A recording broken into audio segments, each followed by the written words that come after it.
morning and welcome to our third year of Behavioral Health 911. I am Melissa Silva, the Executive Director of the Mental Health Association for Greater Baton Rouge, the Louisiana affiliate for MHA of America. Thank you for joining us today for this compelling presentation on a new approach being integrated into schools across the country. With COVID-19 and now Hurricane Ida, this is an ideal time to take innovative approaches to improve academic outcomes and social connections. We appreciate you spending time with us today and hope you will find this information valuable. MHA is grateful for the relationship we have with Acadiana Human Services and their partnership. The recorded version of this event will be posted on our website if you would like to share with others. Please add your questions and comments to the chat box for the live Q&A presentation following today's presentation. Please join me in welcoming Brad Farmer, Executive Director of Acadiana Human Services.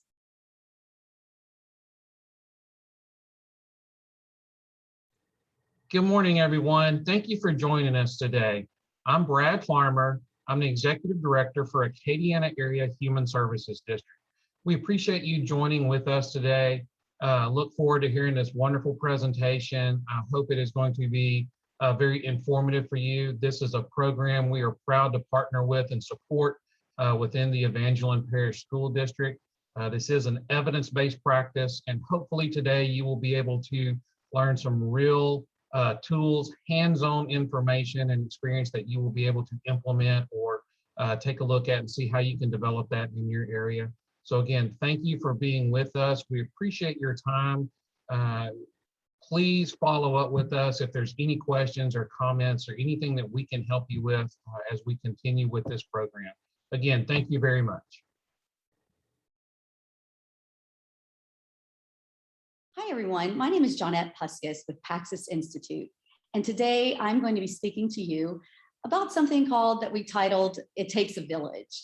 And what we're really focusing on is creating a shared approach across systems to provide universal prevention for youth in the state of Louisiana. So I have a PowerPoint presentation to share with you, and I'm gonna really talk about some exciting things and an initiative that we used in Louisiana, specifically in the Acadiana Human Services District. So I'm going to share with you really about how we are working to use that shared approach across systems. So I'm going to share my screen here and walk you through this. So again, I am with PAX Institute, Johnette Puskas, and today what we're going to talk about is really understanding what's called evidence-based trauma-informed kernels. Now, a kernel is the smallest unit of behavioral change. It's the smallest thing that I can do or strategy I can do that's going to create lasting behavioral change. So we're going to talk about that as a way of using that mechanism to, again, create change and lifetime changes for our youth in the state of Louisiana.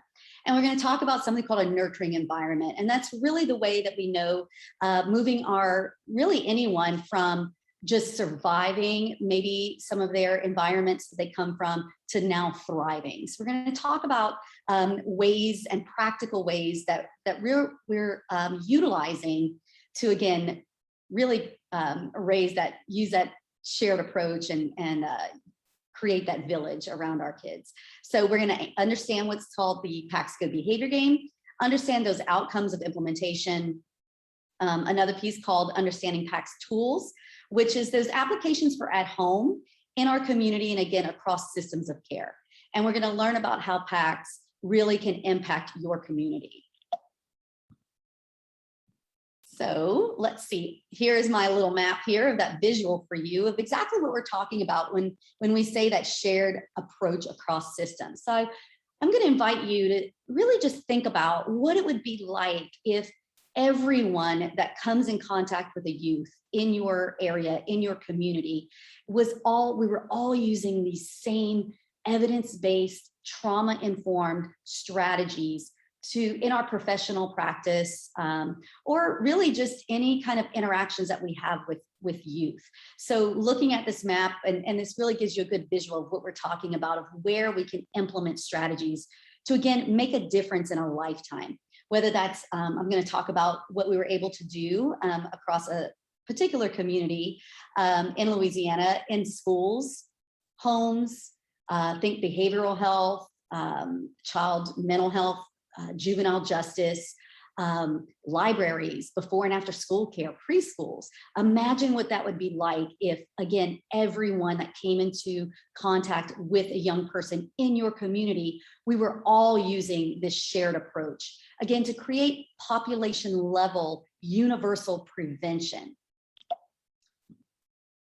So to do this, what I want to do is really kind of bring us into our why this is so important. So let's all just imagine if we put all of a young person's experiences, positive and negative, and I use this analogy here of a backpack, put all of those things into a backpack. You know, what they carry around every single day, whether that is to school or into their home or into their community settings. And all of those positive skills and experiences really give those protective factors. We talk about resiliency and those things that we want to protect them from, the things that they also carry around, which is those negative experiences. And those are those risk factors. And so I want you to think about maybe the youth that you deal with in your professional practice or even in your own personal life, what they're carrying around and how that might affect some of their behavior and affect the behavior of others around them, whether that's their peers and the adults that work with them. So sometimes those protective factors, which is what we want more of, oftentimes what we know is those negative factors actually outweigh those positive ones. So we're going to talk about what we can do to address that. Now, we never know we can't be certain what each young person carries in that backpack of life. But what we do recognize is that oftentimes the contents of those backpacks, whether that's poverty, abuse, neglect, violent crime in their life, how that really kind of comes out through their behavior. We might oftentimes see those behaviors escalate again in the school settings or in the community settings, and why it's so important that anyone that comes into the life of a youth really understands that we can't be certain. It doesn't have a certain look, and oftentimes we see that in behavior. And those behaviors of children who've experienced adversity, really those protective factors or those things really sometimes help them to survive a predatory environment. And those oftentimes really are maladaptive. They don't really play well with what we need in our classrooms or even to be appropriate in our communities. But these are behaviors that they've adapted to that really just help them to survive the environments that they're just trying to get through. And what we know is we can't predict how any individual young person will respond to adversity that they might be carrying around. So two young people may experience the same adversity in different ways. There's a lot of things that play into that. And this really kind of impacts the way that they respond to that adversity. What we don't know is how is the experience perceived by the child and what supports they might have. What was prevalent? Was it the adversity prevalent in their life at the time? And what about the genetic predisposition makeup of the child that makes them particularly vulnerable? And did the adversity occur during a certain age, susceptible, like a really important developmental stage of their life? And so we really don't know how two young people might respond to the adversity that that comes into their lifetime. But here's what we do know. All Louisiana children, youth, have faced some kind of adversity during this really up and down roller coaster ride during their time away from school or even outside through COVID precautions. They've all experienced some kind of adversity and they're still going through that, and so are we. So for example, all this time away from school or being in sometimes more of a nurturing environment in your maybe professional settings, what we know is our kids they've had reduced socialization with their peers.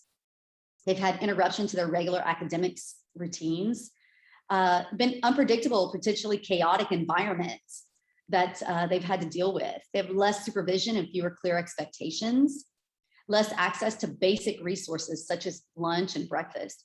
and a reduced access to social services. So we know all of our kids are really still fighting through those things, and they're coming back, and we know that we're really having to deal with our kids coming back to schools, especially with a really extended time away from those more nurturing and probably predictable environments. So it's our responsibility. That's why it's so important to approach all of our youth, assuming that they've had experience with some adversity. And we're going to do this through a trauma-informed approach. Now, oftentimes we know that we should do these things. We should use a trauma-informed approach. We should use evidence-based, research-based practices and strategies. But oftentimes we don't know how we're going to do that. We know why we should do it and why it's so important, but we're not always on the same page of exactly what that recipe is going to be like and look like and how to do it. And so this is why we're talking about something called the PAX Good Behavior Game. We have PAX Good Behavior Game for schools and PAX for our communities, or really anyone outside of the school environment. So we're going to talk about how to really do that, to operationalize how to take that trauma-informed approach. So PAX, what is it? PAX is proven prevention. The PAX Good Behavior Game is the single most proven universal prevention intervention that you can do. We don't just have short-term outcomes and research, but also longitudinal studies out of Johns Hopkins University. I'm going to share both of those data outcomes with you here in a few minutes, but I really want us to think about the impact of looking at using these strategies, putting those in the hands of adults to be able to utilize with the youth that they serve. And again, using something that we know has over 100 research and scientific articles published to show, again, not just short-term outcomes, but lifetime and long-term outcomes. PAX is also, again, I mentioned evidence-based. Every strategy that we work with an adult and put in your hands is all evidence-based. We're going to empower you, the adult, to use evidence-based strategies with the kids that you work with. All of the strategies are tested and proven, again, with those short-term and long-term outcomes. Trauma-informed, going back to why that's so important to use a trauma-informed approach with our kids. We're going to talk about how to reduce the trauma responses. So everything, all the strategies that we use really take that trauma-informed lens from SAMHSA and using those 6 key principles of a trauma-informed approach. We're going to prevent accidental re-traumatization. Sometimes what again, that recipe and knowing how to do something, sometimes the strategies that maybe a teacher might use in their classroom we don't realize that we could actually be re-traumatizing kids that have faced some adversity. We're going to use some strategies that work even if the trauma is not yet identified. So again, prevention, proactive, universal for all of my kids. So we're going to be able to expose all of our youth to these evidence-based strategies. Again, even if we don't know if there's some adversity in their background. This is going to be for all of my kids, not just the kids that I think might need it. And we're going to benefit those children who have and have not been exposed again to adversity. Evidence-based kernels, which I mentioned, make up both of the programs or trainings that we are going to focus on. We have the PAX Good Behavior Game, which is for school-based staff. So putting those strategies and tools into the hands of teachers and staff that work in schools. And then also putting these similar strategies, evidence-based kernels, in the hands of folks that work outside of the school. So think about our community setting. So both of these really have these evidence-based kernels within. So what does PAX do? We're going to talk about how we want to increase peace to reduce stress and anxiety while improving climate, productivity to increase intentional focus and performance on tasks, to have meaningful instruction in our schools and classrooms. We're going to increase our health to reduce substance misuse, mental illness, and legal involvement. And again, to promote some happiness here, promote relationships with peers, adults working with youth, and individuals within our community. So we're going to focus on these things and then really talk about how we were able to use these approaches and use this universal prevention in specific communities in Louisiana and what those outcomes have looked like. So again, talking about that shared approach across systems, okay? So being able to pilot and use an initiative like this within a specific community that is serviced through the Acadiana Human Services District. I'm gonna first talk to you about what we were able to do in schools, okay? So the school program. So the PAX Good Behavior game again, utilizes evidence-based kernels. What we're talking about is to teach self-regulation. We're not talking about behavior management or and really like compliance or things like that. What we're talking about is self-regulation. We're teaching the skills, putting them in the hands of teachers in the school to be able to utilize these tools to teach self-regulation as a skill, behavior as a skill. So that what we know is that when our kids leave the classroom, they can then be able to make good behavior choices in their hallways, in cafeteria, on the school bus, on the playground, and in their homes and communities, because we know that self-regulation is the key to lifetime success. And we want to teach positive behavior as a skill. Kids are not born knowing how to behave. And oftentimes when we try to teach behavior, we are reactive to that. And again, it is counterproductive. We sometimes might even escalate behavior, unintentionally, of course, but what we want to do is get ahead of that and use some strategies that are proactive to teach behavior as a skill.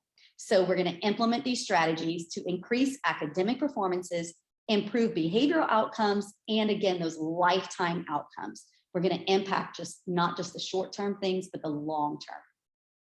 Typically, when classrooms use the PAX Good Behavior game, they increase regulation and pro-social behavior, which is key, again, in lifetime outcomes, but also at the same time, we're going to decrease problematic behaviors. We're going to decrease those things in the classrooms that are disruptive behaviors that affect everyone.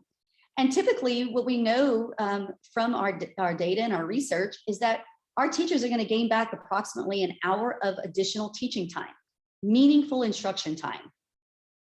Think about how important that is as our kids come back to school, that they've missed so much time away. What are our teachers doing with an additional 1 hour of meaningful instruction time?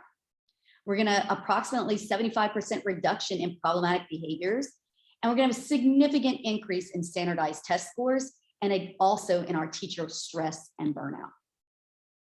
Now, again, talking about the school-based program, we're going to integrate with other things that schools might be using. We oftentimes hear about something called PBIS, which is Positive Behavior Intervention Support. SELs are social emotional learning, trauma-informed care, and multi-tiered systems of support.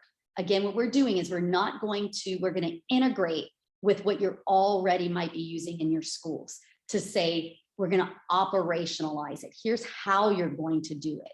We know teaching and using a social emotional learning and really enhancing those skills of our kids is important, but how are we going to do that?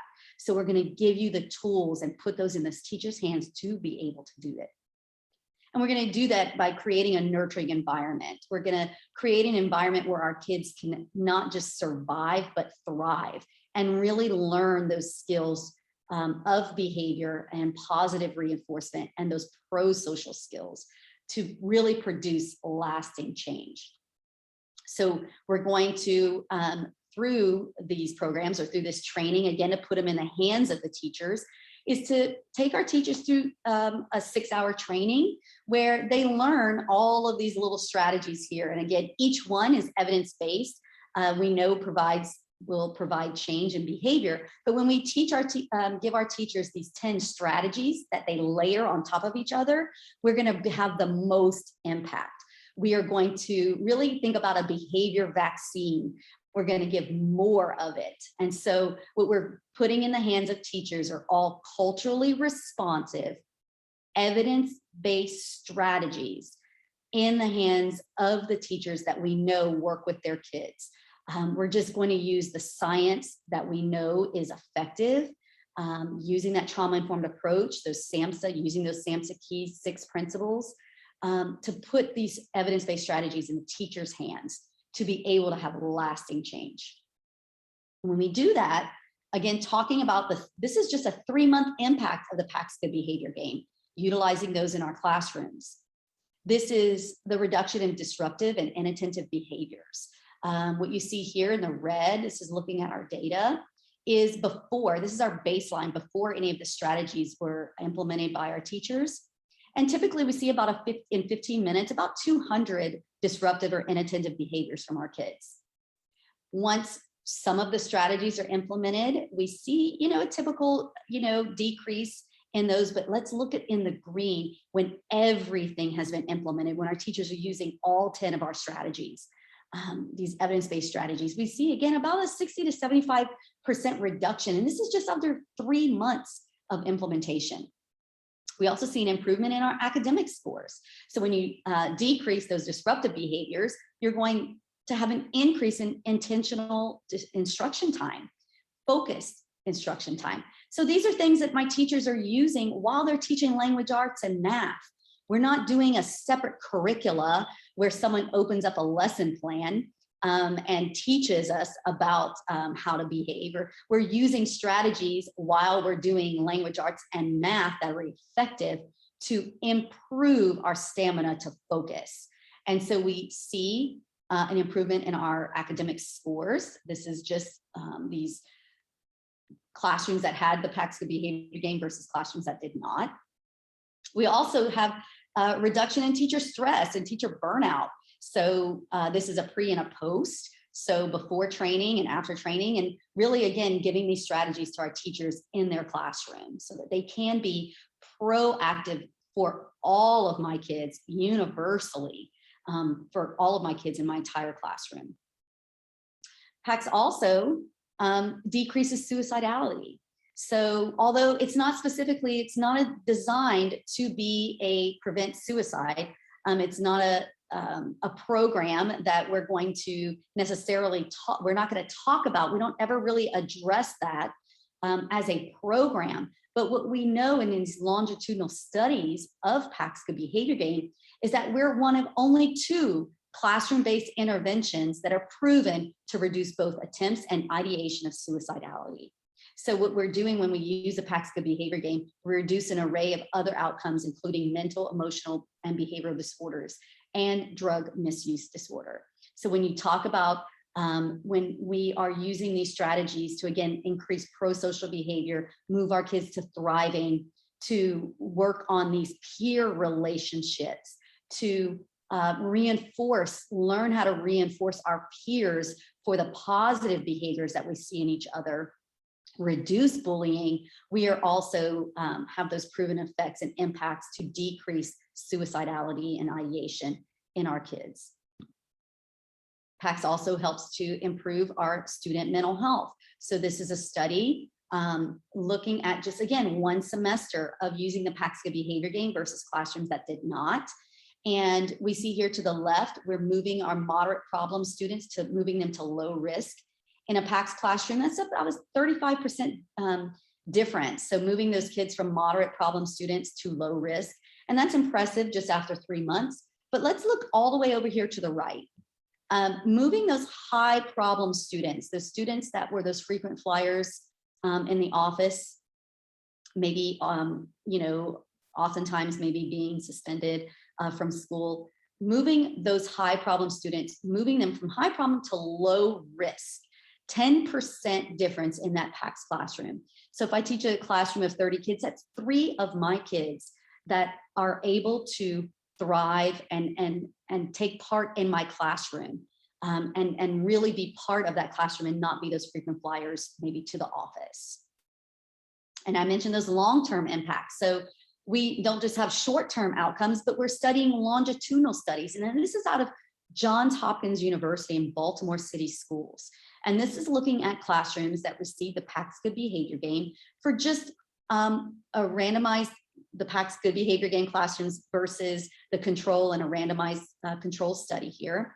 And this is looking at those long-term. So we're still studying those kids into their 30th year, their adulthood.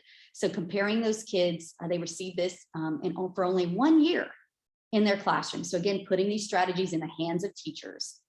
And this is looking at between those 2 groups, And what we see here is a 35% decrease or difference between the PAX Good Behavior Game classrooms and those that did not. So the decrease in those classrooms against alcohol abuse for all of our boys and girls. Suicidal thoughts, 51% difference. 64% difference in opiate use for all boys and girls. Antisocial personality disorder, 60% difference in those classrooms. So think about what the impact that could have in our communities of Louisiana. So not just short-term impact, but long-term. Now I spoke, again, here's our little picture. I just want to keep that in your mind about when we put these evidence-based strategies in the hands of everyone, that comes in the life of a youth. So I talked about schools, but what about our families? What about our professionals outside of our schools? Again, mental health, behavioral health, juvenile justice. Think about our congregate care or foster care settings. What if we were all using this shared approach across these systems? Again, as the title of our topic here, it takes a village. So thinking about the impact that can make. So now I'm going to talk to you a little bit about something called PAX tools. So using these evidence-based strategies, it's a collection, trauma-informed, that support our parents and caregivers and other caring adults outside of our school. So we're really wrapping our kids with these strategies in the life of everyone that comes in contact with them. So we offer trainings in these areas as well. So we have something called PAX Tools for Human Services. So think anyone that services, again, a youth in that human services profession. We have something called PAX Tools for Community Educators. That might be someone who works with adults in your community, whether you're maybe in the faith-based community that you work and provide services to adults, and you want to put those in the hands of adults who then work with youth. So we have training for that. And then we also have training for folks that might need some help with working school at home. So how do we, again, put these in the hands of everyone that comes in the life of a child? So we have PAX Tools for Community Educators. That's that first one I'm going to talk about. So professionals attend a 9-hour training. We put those in those hands of anyone that is an adult that you can provide other adults a workshop with these strategies. So we're going to be able to put these in the hands of adults to be able to implement these strategies with their everyday interactions with young folks. So someone that might become a community educator is anyone who's already a parent educator or a health educator, prevention, extension coordinators, volunteer, foster care, anyone in the faith-based or youth worker volunteers. So we're going to provide you these strategies who can then go give workshops to other parents. The second piece of this is called PAX Tools for Human Services. So if you work in a human services field where you are an adult that work with youth, again, outside of a school, we're going to provide you with these same similar strategies. Put these in your hands.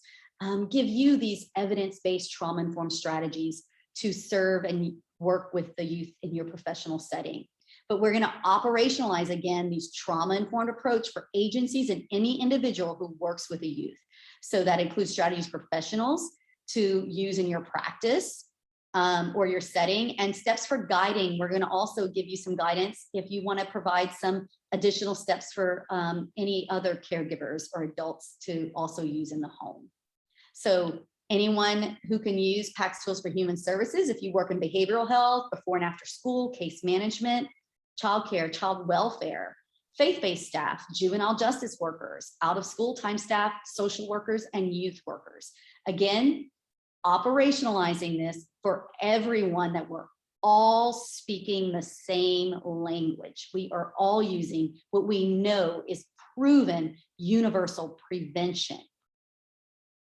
So someone who comes, they come to this 9-hour training. Again, all trainings are done virtually. But you learn in this training how to apply these strategies in common situations when you work with children and adolescents in your setting. So this would be appropriate for anyone who works from the very young all the way to adolescent age, or even if you're still working with young adults. But we're going to identify specific strategies to address also caregiver needs as well, and really providing them with some resources. So let's talk about, the PAXis Institute is an international company or behavior company that really works with sites internationally. So we have across the whole United States and lots of other countries as well, like Australia and Ireland and Estonia and Brazil. And again, why we talk about this is culturally appropriate, because we're going to provide these strategies and put them in the adults' hands to then be able to work with the youth that they already serve. So it's not lesson plans. We're going to empower you. Now, very excited when PAXis Institute had an opportunity and was approached by the Louisiana Department of Health, the Office of Behavioral Health, to really say, what can we do? What can we try, do a pilot in an area of Louisiana?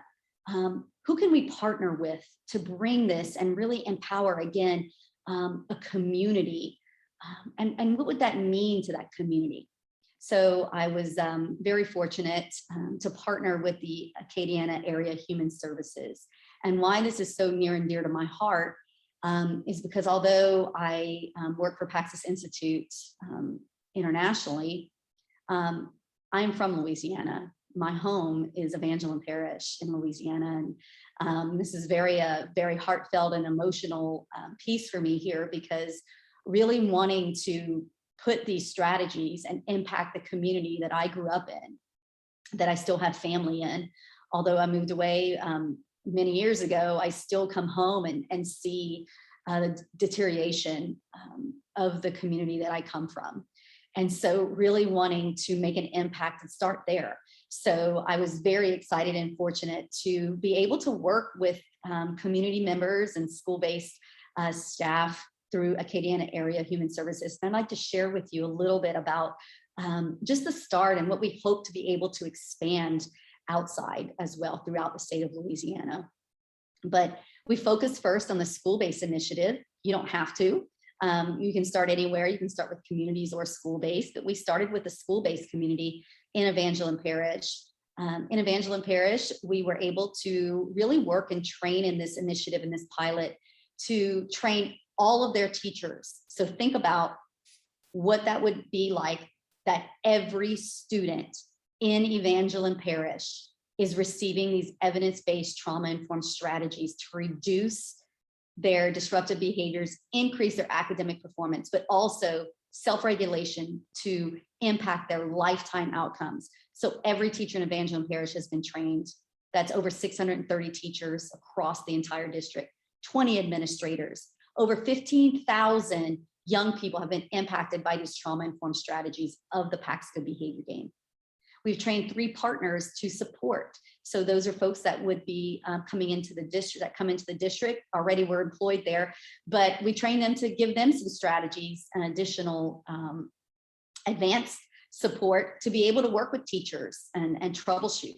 And then the district actually created they funded a position there. It's not required, but they did in Evangeline Parish because they had a lot of buy-in to be able to really give their teachers someone to help them work through and collect some data. We also had a community-based initiative. So this was in 4 parishes. So not just Evangeline, now we expanded a little bit in that Acadiana Human Services District to do the community-based training. So we train and work with faith-based organizations, the United Way, St. Landry Parish Head Start, the St. Landry and Evangeline Parish Community Coalitions, and CASA of South Louisiana. So again, working with not just school-based, but expanding to those community areas as well. So I'm going to talk a little bit about specifically what that, the impact. This is from the school-based. This was just after a short term there, because as you know, kids were in and out of school quite a bit due to COVID. So we were able to provide strategies as well for teachers doing distance learning. But this is looking at the impact in just a short term here. This was some baseline data in October and then again in January. And we're looking at over some of their classrooms and the impact. We train K through 12. And this is just a sampling of the data in the school base. And what we typically saw in that short time is almost a 60% decrease in their disruptive behavior. We're excited too, because what we're going to be looking at now is their academic outcomes, but also to the social emotional temperature or the social emotional well-being of our kids, and the impact that we can have there as well. But this is a quick look that we could really gain and look at those short-term impacts of that disruptive behavior. And this is specifically for Evangeline Parish. So very excited to continue that work. And we hope to be able to expand to other communities surrounding those areas. Now, what are those teachers saying and those educators saying about their training and the impact that PAX has made in their communities? And you could see here, you know, the impact of PAX in some of our elementary has been phenomenal. We've seen an improvement in behavior and fewer referrals written this year. And those emotional well-beings. The PAX's tools training, this is the community, was a phenomenal and will benefit all our kids in both Evangeline and St. Landry Parish. So we're putting those in the hands of the folks that work with those youth. And so really empowering the adults to be able to make a difference in the life of a child. And without PAX, students may have trouble learning important self-management skills needed for life. The benefits of PAX truly outweighs any other strategy to teach self-regulation to children. So these are just some of the things that our educators are saying, again, about just in this short time of PAX. Now, if you would like to learn more about PAXis, you can look us up. It's paxis.org. We have some YouTube videos.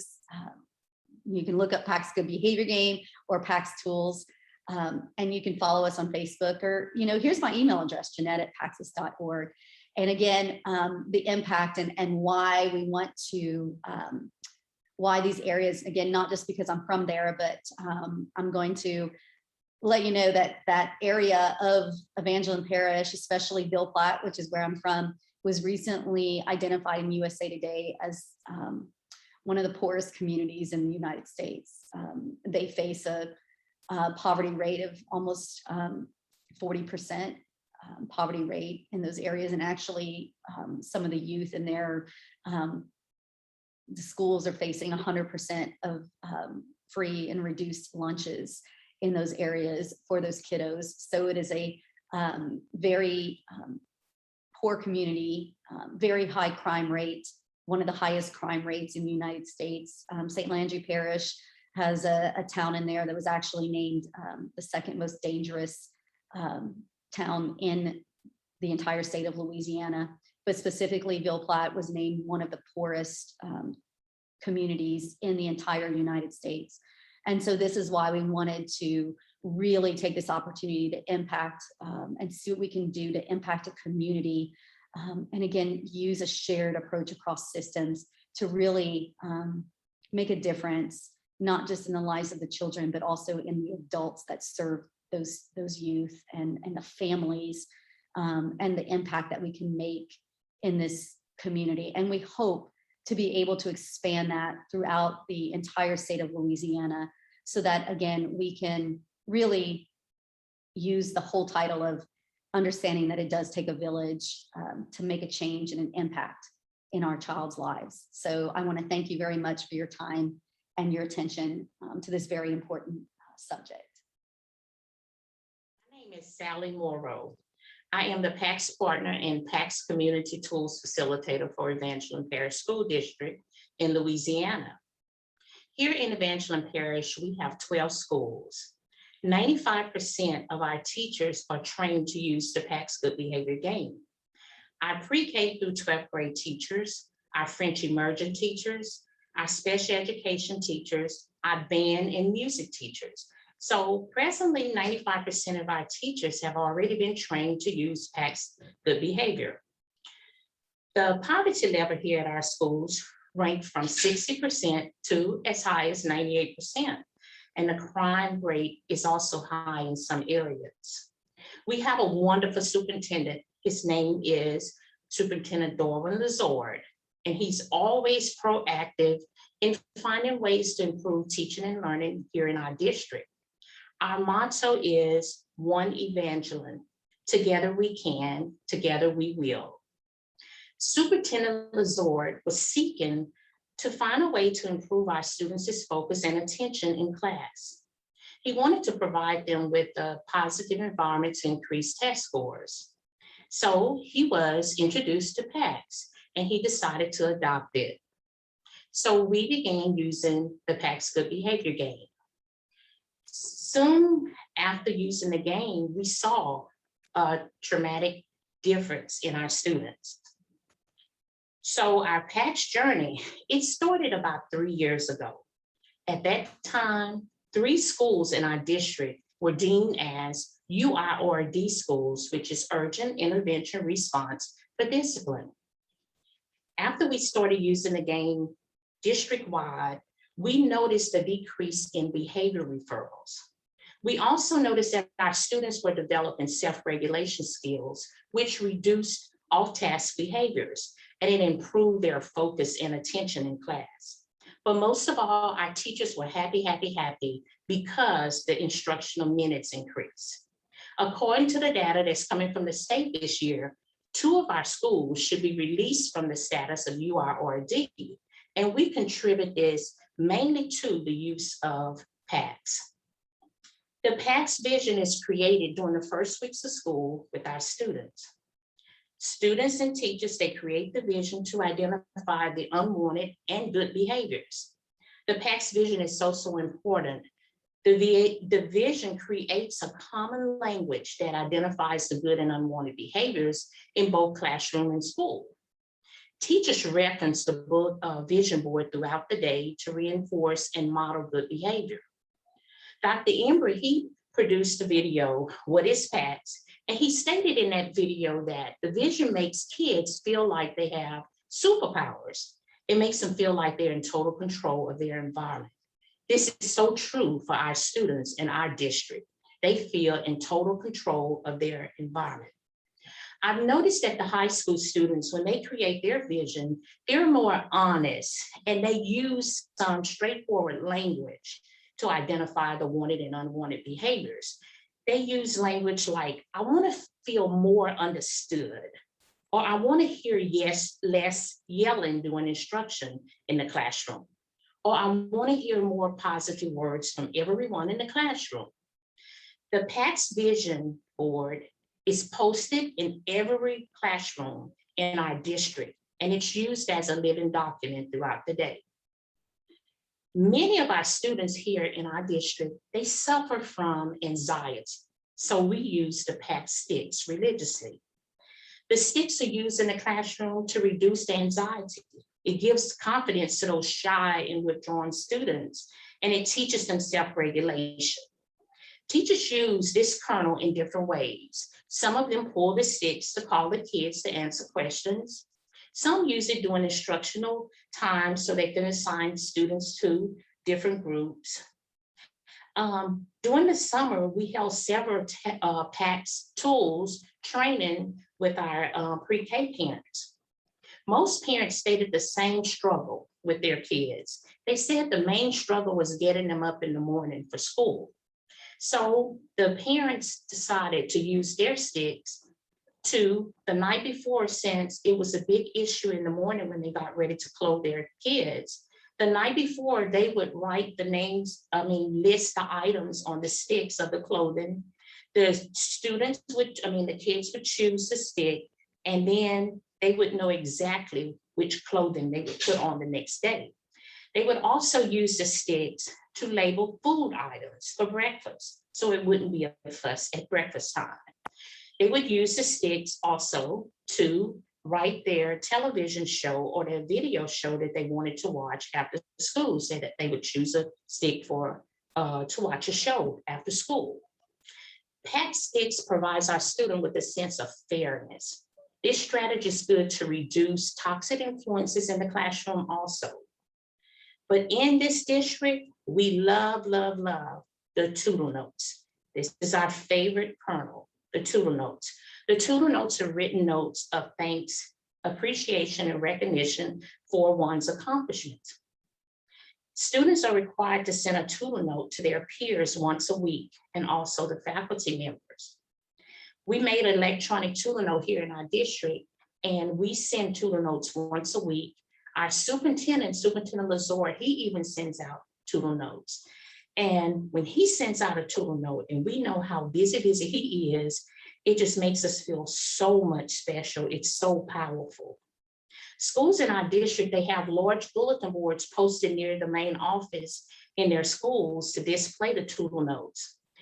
Throughout our district, the Tootle notes have been renamed to like walkouts, like shout outs. We have some schools, the elementary schools, they have what we call Tootle Tuesdays, where the students on Tuesdays, they write notes to their peers. Some of our schools allow the students to write notes at the end of the day on Friday. We really feel that this PAX journey has been well worth the benefits is that it has provided our students in Evangeline District. PAX has helped our students to build self-regulation skills. We know that self-regulation is really, really needed whenever we make choices in life. It has increased more instruction minutes, which our teachers are so excited about, which should yield good test scores. It has created this common language throughout the district that identifies those good and unwanted behaviors. But most of all, it has helped our students to embrace the fact that we must teach behavior. Behavior should be taught like any other subject. It is so great as a PAX leader to walk into schools and I see the teachers teaching behavior. They're teaching students how to be good leaders. And because of the common language, we know what a good PAX leader should look like. Here in Evangeline Parish School District, located in Louisiana, we will continue this PAX journey to keep our students and teachers happy, peaceful, healthy, and productive.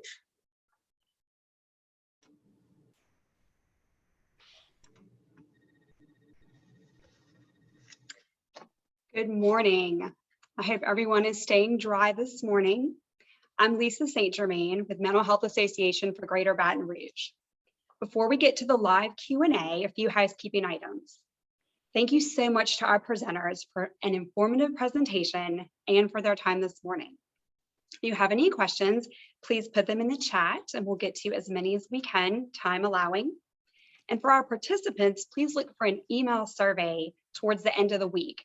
Your feedback is greatly appreciated on these events.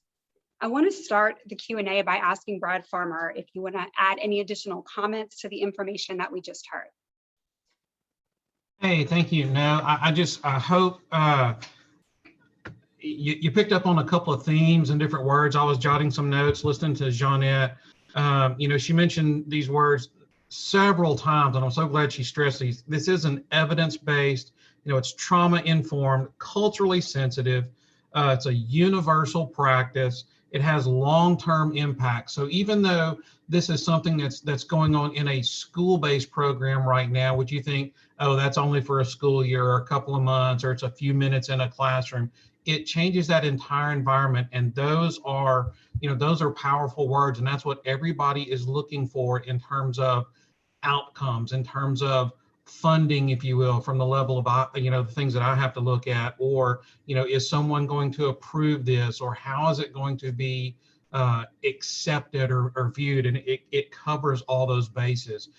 Miss Sally just made a comment too about how quickly the school noticed changes immediately, and talking about self-regulation. And not trying, I don't mean this in a throw somebody under the bus kind of way at all, but we pointed out this has been implemented in a very rural area, a very needy area. It would be easy to have good results if you went into a very positive environment to start with. This is a much needed area. There's a lot of issues there. There's not a lot of resources and structure. And if a program can have that sort of immediate results, from what is going on there, it's one of those things of if it can work there, it can work anywhere kind of thing. And so that's what we had talked about, of just how impactful the program is. Awesome, thank you so much. We'll jump right into some questions. Jeanette, I think this will be for you, these first couple of questions. I think this one is kind of a timing question. How do you incorporate this into an already busy school day?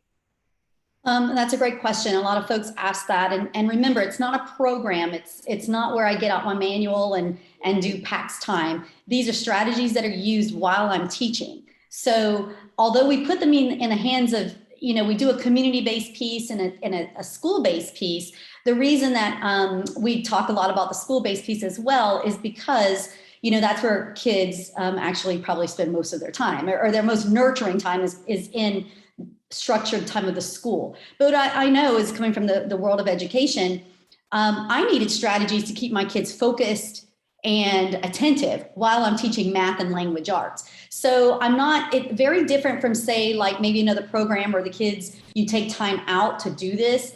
It's not those types of things. What we're using are evidence-based strategies that we know help to increase intentional teaching time while I'm doing language arts and math. So Ms. Sally mentioned something, creating the PAX vision. PAX vision is just setting up expectations. It's not classroom rules. What I'm doing is using a trauma-informed approach, which is, you empower, you give voice, choice, and empowerment. And so classroom rules means those are my rules as the teacher. A vision is, this is something I'm creating with my kids, my students, to give voice, choice, and empowerment for the upcoming activity. So I'm still reviewing those expectations before I say do math or language arts. I use sticks to call on kids because that helps to reduce the blurting out. I use a timer for transitions, things like that, that really sometimes some of the tools that we use as a teacher actually get in the way of what we really want, and that's to keep them focused and attentive.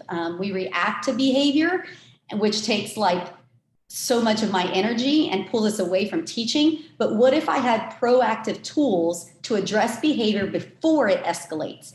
Now my kids are able to attend longer, and that's how I'm gaining back academic time. Hope that helped a little bit. Yeah, it did. It did. Thank you so much. The next question, does PAX use the same techniques for all ages, like preschool to high school? Is there a best age to start? No. Great question as well. These are always really good thought out questions. Remember, the science is the science.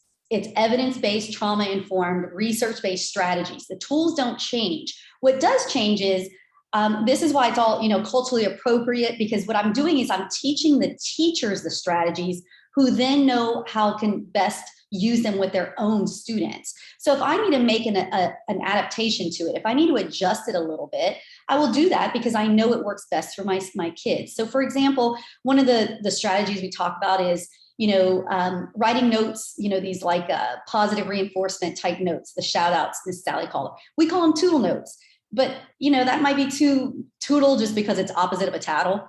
But if that's not appropriate for your kids, and my kids are in high school, then call it whatever you want. It's a shout out. It's just a positive note. As Miss Sally mentioned too, they create their vision. And she even said, my high school kids use words that my preschool and kindergarten kids don't use. That's the power of it, right? I'm putting it in the hands of the kids. So I'm just teaching the good evidence-based science, strategies based in science to the teachers or the parents or the youth workers who then go and use these with their kids. And so you make those little adjustments as needed because you know your kids best. No, thank you so much. Sally, can you comment as well on that question and just the difference maybe in the way that you're utilizing the tools at the lower age as opposed to kind of those older ages of kids? Good morning. Good morning. The tools in the elementary school, it's kind of easier to facilitate it in the elementary schools because it's just the nature of the beast. But the high schools, you have to really, really sell it to them and get the teachers in order for it to work. Because the teachers at first, they might be, reluctant to use it. But once they start using the strategies, it's just like wildfire. It takes off and the kids start self-regulating and they see the difference in the environment. The environment just becomes so peaceful to them. And most of all in high school, it makes the instructional minutes increase. So that's what they really, really want, more minutes to teach. No, thank you. And Sally, did you say that you guys have used this for 3 years? Did I hear that correctly? And That's how correct. quickly did you notice a difference in those students, and what kind of differences were you noticing? I noticed, like, we noticed immediately, once we started using it with Fidelity, we noticed immediately the change in the environment. Because I stated before, we were URRD, 3 of our schools were deemed URRD. And, we were tracking the discipline, and immediately we saw the behavior referrals decline. And the kids were they were co-regulating with one another in the classroom to make sure that they were like, I'm my brother's keeper or whatever, making sure that the rest of the kids would also adhere to those visions that were made in the classroom. So it's really just remarkable to see it happen, but it's immediately. Okay, that's awesome. Thank you so much. I think this will go back to Johnette. Can you talk a little bit about where you got the research or data on those tools and the suicidality kind of being reduced? Right. So when we look at, again, longitudinal studies, and if you actually go to paxis.org, so we have a whole bunch of references and a whole bunch of, articles and things like that you can really just type in, suicidality and those articles and those. So, to give you and put those directly into folks' hands that need it and to be able to read through that, they can do that as well.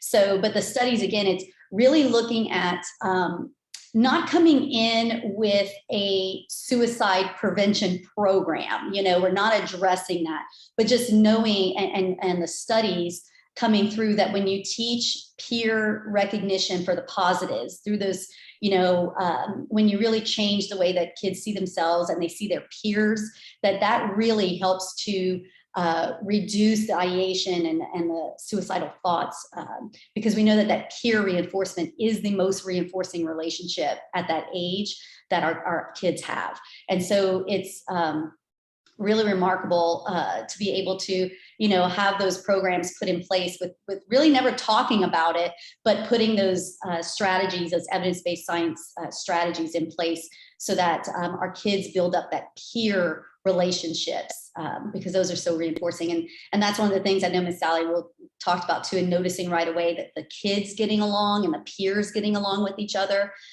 reduce bullying as well. And so I know that really kind of addresses one of the questions I see that Ashley Bailey put in the chat here about funding, school districts. And yes, that happens. We do have some schools that fund these things themselves, but a lot of times what happens is you have organizations or agencies or, as Brad mentioned too, with their organization where, because you have a program that is evidence-based, trauma-informed, research-based strategies, you can really utilize funding that comes across for many things: bully prevention, suicide prevention, opiate reduction, addressing, we have a lot coming in the sense of to address the academic time due to COVID, that COVID response. So all of those things, that funding can be utilized for this program because it is evidence-based and research-based program. Great, thank you so much. Is this a program that could be applicable to virtual learning as we come in and out of that world nowadays? Yeah, so I don't know, Miss Sally might have some specific examples, but everything that we did too. So, typically that's what we had a little bit of that break, right? When folks were, we went to that virtual learning, but the strategies have all been adapted and resources provided to teachers or anyone that uses this for that virtual learning setting. So you might not be able to use all, 11 strategies because they might not work in your virtual setting, but we have those adaptations and resources available to anyone on our website. Like once you're trained, you're always trained. So you have access to the resources that we continuously develop. And so we're able, we have resources right now to say, okay, we need to make some adjustments for virtual learning and we need to make adjustments for when they come back to school. What are some skills that they might need, because they haven't had clear expectations or they haven't had access to their peers. So what are some things that we need to consider and be looking at? So we provide those resources to our folks that are using the strategies to be able to make those changes and really be looking at what do I do now in this social distance setting, that type of thing. So yes. Great.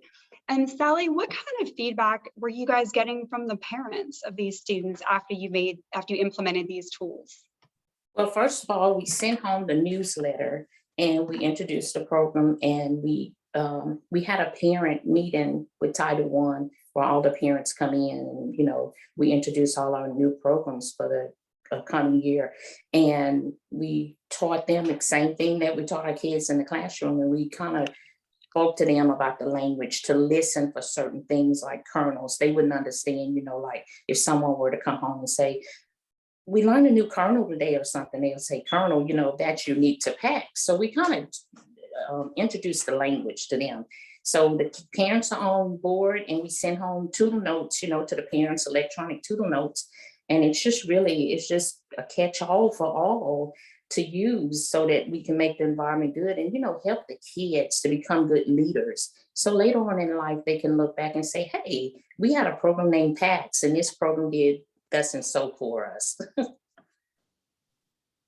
I will say too, Miss Sally is, they had the community training as well, that piece. And so Miss Sally is able to do little workshops for families. They could do when they come back and just, provide workshops. We've worked with some faith-based community leaders. So then when they also work with families that come into their church or whatever that might be, they could also use these similar strategies as well. So, and then also working with folks that, or with Head Starts, preschool, before and after school care, daycares, anyone that comes in contact with a kid inside and outside of that school. So it does take time, right? Some of the most effective, although I'm from Louisiana, I live in Ohio. And we're still studying a school district here in the state of Ohio that has been implementing and using this since the kids are in kindergarten. Now they're in 11th grade. And so we can really look at those academics of those students and to see the change and the growth that what we're doing when we teach that meaningful instruction time and use that, how that impacts academics as well. Perfect.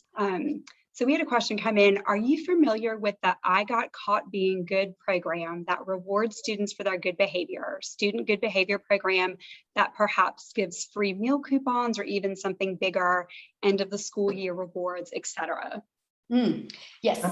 So no, go ahead, Miss Sally. I will let you. But with PAX, you don't need those things, because you have an intrinsic motivators that you give the kids, and they just automatically win them just because it's not anything that's tangible, that you have to just keep giving and giving, because kids are really nowadays, they want to receive rather than, to be good givers. So the PAX game teaches them how to work towards something, that I am going to do this skill and I will do it correctly to receive this reward. Yeah. So PAX does, so part of the thing is it's group reward. So it's really based on, because I did something, we're all going to celebrate it, right? So what I'm teaching, I always say, PAX is an age appropriate way to teach a lifetime skill. And so what we're doing is we're teaching that my behavior affects other people. So yes, I can be caught being good, but what defines being good? And is it that I'm just good today, or can I be good multiple times every day? And my behavior, although I'm rewarding it individually, behavior is not an individual thing. So think about how we tend to do that a lot of times with behavior is we point it out individually, we reward kids individually, we give an extrinsic reward, or we say, we're going to give you the end of the month reward. And what we know is if you don't positively reinforce things right away when it happens, if I don't make the connection to, thank you so much, I noticed you did, and be specific when it happens, then the kid really has a difficult time delaying gratification, about difficult time understanding that positive consequence, cause and effect, because I did this happened. So what we're teaching as well is, because I did this affected my group. So we're all going to get to do something, celebrate together intrinsically. So we do have those motivational things. There are rewards, but they happen immediately.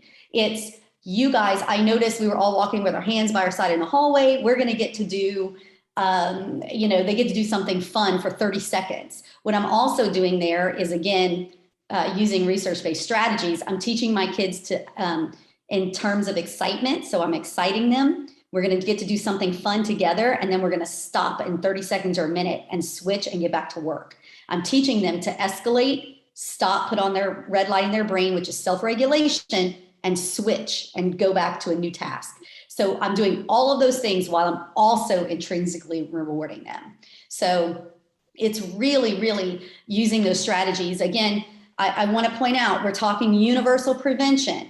So all of my kids, not just the kids who I think need it. So these are for all of my kids. So what I'm doing when I'm using these strategies, it's across my classroom. My kids are all have the opportunity to be recognized or to celebrate when we meet those expectations.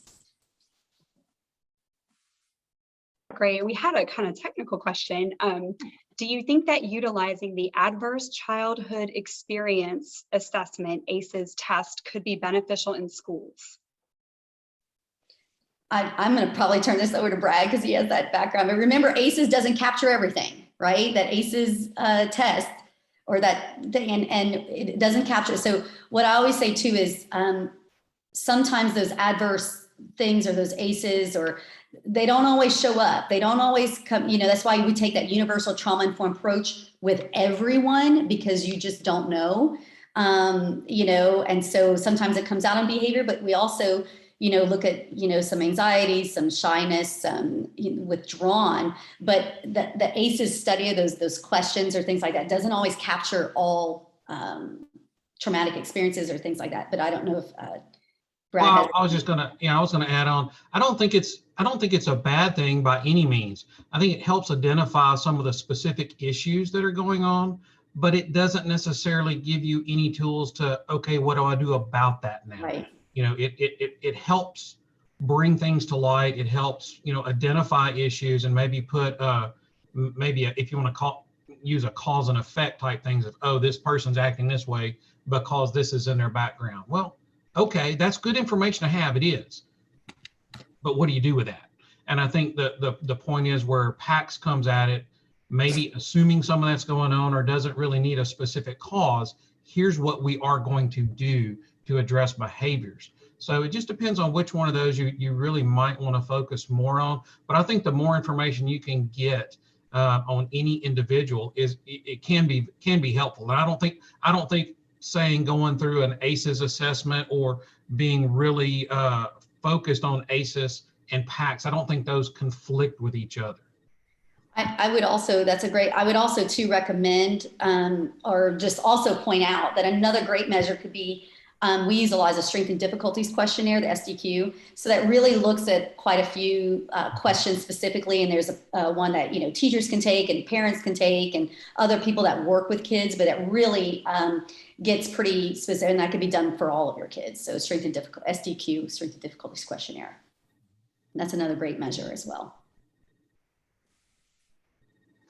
Awesome. And I think we had a question about budgets. I know we've touched on this a little bit, but I'll go ahead and make sure we've covered it. It was, with limited school budgets, how do you expect to assure that every student who needs extra support would have access to this program? I don't know who's best to give us a budgeting answer.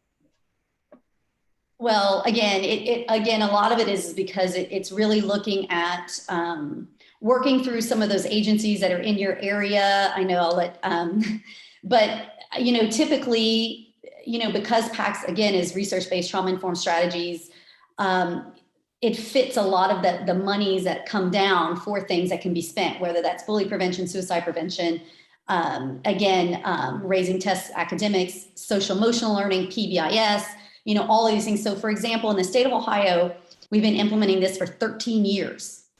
And very rarely does a school pay for this themselves, very rarely, because there's money that comes in for your parishes or your counties, what we have, or through the state or things like that to address these things, that this is just a program that can be utilized to spend that money or to utilize in those budgets.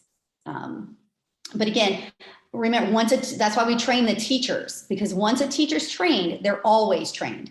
So that means is there's no additional, oh, now you only get part of the program, now you got to come back and get more. You know, you have access to all the resources that we continuously develop. We made that pivot when the virtual learning happened and social distancing, we're constantly, for example, I provide monthly, I sit in and anyone can call in and provide troubleshooting and really that type of thing. So it's not something that, I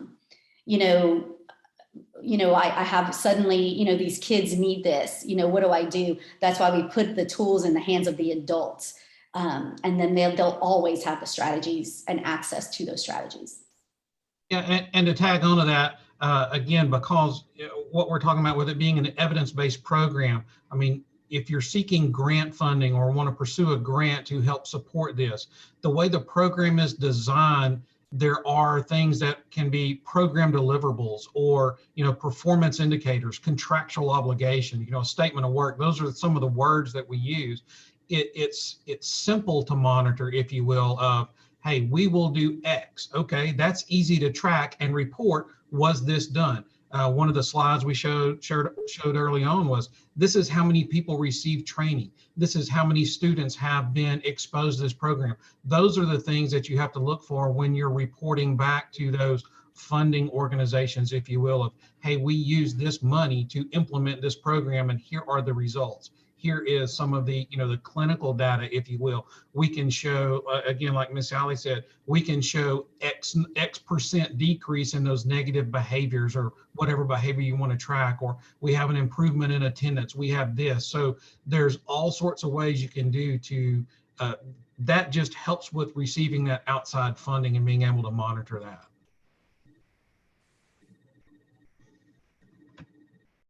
Great, thank you to everyone. I think that wraps up all of the questions. I feel like we had some really great ones today. Brad, did you have any closing comments you wanted to make? Well, again, just thanks for everyone for taking time to listen in on this, and we hope it was very helpful to you. If you have any questions or follow up, please feel free to reach out to us. We're Acadiana Area Human Services District. It's a8hsd.org. We're also on Facebook. You can find us there if there's something we can do to help you. I'm not sure what where everybody's from that's listening in. Be glad to just make connections, introduce people via email, whatever it may be, just to be able to implement this. So perfect. And as a reminder, this was mentioned earlier, but a recording of this event is going to be on the MHA GBR website probably in about a week. So hopefully you can share this with anyone that wasn't able to join us live this morning. Hoping everybody has a great rest of the day and a good weekend. Thanks. Thank you, everyone. thank you. I appreciate it. Thank you.